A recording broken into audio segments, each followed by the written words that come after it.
డెఫినెట్గా V5 కూడా తెలుగు రాష్ట్రాల్లో ఒక అతిపెద్ద ప్రజా మీడియా వ్యవస్థగా మారబోతుందని నేను చెప్పడానికి ఏమాత్రం ఎందుకంటే పీడితుల గొంతుక, బడుగుల గొంతుక, బలహీనుల గొంతుకగా ఇప్పుడు V5 మరింత బలోపేతం కావడానికి కూడా ఎక్కువ అవకాశాలు మెండుగా ఉండడం, ఇప్పుడు బహుజన ఉద్యమం కూడా పెరగడం ఒకటి సంతోషకరం.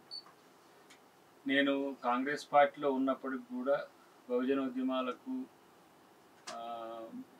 అన్నిటికి కూడా సహకరించడం వెనుక కారణం ఏంటంటే, మొదట నేను కుల సంఘం నాయకుడిగా రావడం కూడా. కుల సంఘాల నాయకులు రాజకీయంగా సక్సెస్ కారు అని చాలామంది యొక్క అభిప్రాయం ఉంటుంది. కానీ దాన్ని వంతుల వారిగా కంప్లీట్ ఒక పొలిటికల్ ఏమంటారు పర్సన్గా ఎదుగుతూనే సామాజిక ఉద్యమాలను ఎక్కడ కూడా నేను వదిలేయలేదు. దాంట్లో మన చైర్మన్ గారికి కూడా తెలుసు, వెంకటేష్ గారికి. తర్వాత వీళ్ళందరూ కూడా క్రూ అంతా కూడా నన్ను ఎక్కడో ఒక దగ్గర నన్ను అటకాయించి అజమాయిషితో బాధ్యతగా నా బాధ్యతను గుర్తించిన వ్యక్తులే. సోదరి కూడా శాంతి గారు కానీ అందరూ వీళ్ళందరూ. సరే, ఇప్పుడు మీరు అన్నట్టుగా మా సతీమణి నా వెనుక ఉన్నట్టు అనే దానికంటే నా ముందు ఉన్నట్టు అనుకుంటాను నేను ఎప్పుడు. ఎందుకంటే నాకంటే ముందు తనే ఉంటుంది ఎప్పుడు ఏంటి అనే విషయంలో. మనం ఒక ఆలోచనలతో ఉంటాం. ఏదో ఉన్నప్పుడు మనల్ని కరెక్ట్గా జడ్జి చేసుకునే టైంలో మన సోల్ మనతో మాట్లాడితే ఎట్లా ఉంటుందో తను అట్లా ప్లాన్ చేసి అప్పుడప్పుడు మేమిద్దరం కూడా కాంట్రా కూడా వస్తుంటుంది. అంటే ఇట్లా నేను ఇట్లా అనుకుంటే ఆమె ఇట్లా అన్నది అనుకో, వాళ్ళేమో ఓవరాల్గా చూసుకుంటారు ఐడియా, మనమే ఇప్పటికిప్పుడు చూసుకుంటాం. కాబట్టి మంచిగా అది మనకు గైడ్గా ఉపయోగపడడానికి కూడా ఆమె సలహాలు ఉపయోగపడ్డాయి.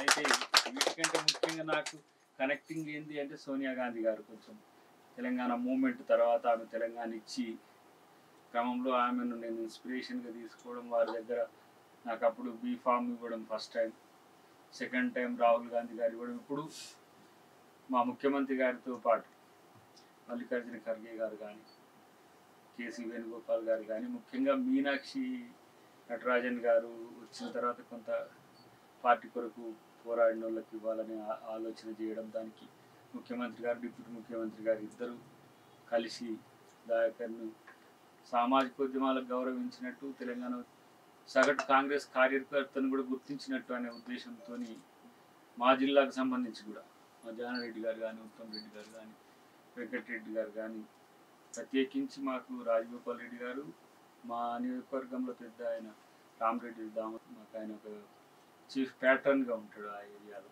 సో వీళ్ళందరూ కూడా ఒక్క తాటి మీదకి వచ్చి అందరూ మూకుమ్మడిగా దయాకర్కి మనం అవకాశం ఇవ్వాలి అని తీసుకురావడం ఒకటి.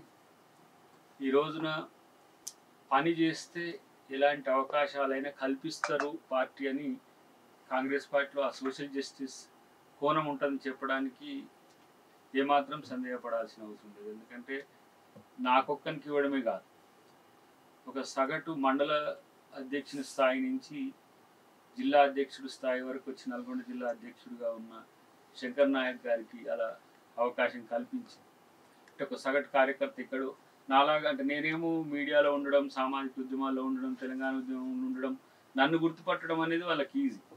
కానీ పని చేసిన ఒక బంజారా నాయకుడిని కూడా గుర్తించి తనకి ఎమ్మెల్సీ ఇవ్వడం మాతో సహా, తర్వాత ఒక లెజెండరీ సీనియర్ యాక్ట్రెస్గా ఉండి తెలంగాణ ఉద్యమంలో 1998 నుంచి తల్లి తెలంగాణ పార్టీని ఏర్పాటు చేసి, తర్వాత కేసీఆర్ గారితో కలిసి